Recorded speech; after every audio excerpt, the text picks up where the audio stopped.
ನನ್ನ ಗೆಳೆಯ ನೀನಾಸಂ ಕಿಟ್ಟಿ ಸಿನಿಮಾವನ್ನ ಬಹಳ ಮುತುವರ್ಜಿಯಿಂದ ನಿರ್ದೇಶನ ಮಾಡಿದ್ದಾರೆ. ರಾಜ್ಯಾದ್ಯಂತ ನವೆಂಬರ್ 14ಕ್ಕೆ ಬಿಡುಗಡೆ ಆಗುತ್ತೆ.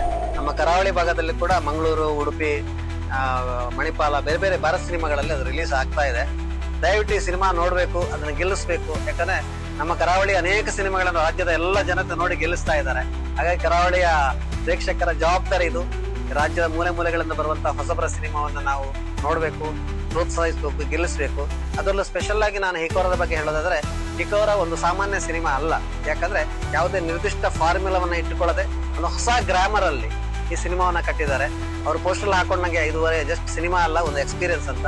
ಖಂಡಿತ ಈ ಸಿನಿಮಾ ನೀವು ಮನೆಗೆ ಹೋಗ್ಬೇಕಾದ್ರೆ ಒಂದು ಒಳ್ಳೆ ಎಕ್ಸ್ಪೀರಿಯನ್ಸ್ ಅನ್ನ ಕ್ಯಾರಿ ಮಾಡ್ಲಿಕ್ಕೆ ಕೊಡುತ್ತೆ. ಒಂದು ಸೈಕಾಲಜಿಕಲ್ ಬ್ಯಾಕ್ ಗ್ರೌಂಡ್ ಅಲ್ಲಿ ಕಥೆಯನ್ನ ಹೆಣೆದಿರೋದ್ರಿಂದ ಪ್ರತಿ ಪ್ರೇಕ್ಷಕನಿಗೆ, ಮಕ್ಕಳಿಂದ ಮುದುಕರವರೆಗೆ ಕೂಡ ಒಂದು ಡಿಫ್ರೆಂಟ್ ಆದ ಇಮೋಷನ್ಸ್ ಅನ್ನ ಕ್ಯಾರಿ ಮಾಡ್ಲಿಕ್ಕೆ ಹೆಲ್ಪ್ ಮಾಡುತ್ತೆ. ದಯವಿಟ್ಟು ಬನ್ನಿ, ಸಿನಿಮಾ ನೋಡಿ, ನಾನು ನೋಡ್ತೀನಿ, ಎಲ್ಲರೂ ನೋಡಿ ಈ ಸಿನಿಮಾವನ್ನ ಗೆಲ್ಸೋಣ. ಹಿಕೋರ ಮರಿಬೇಡಿ, ನವೆಂಬರ್ 14ಕ್ಕೆ. ನಮಸ್ಕಾರ.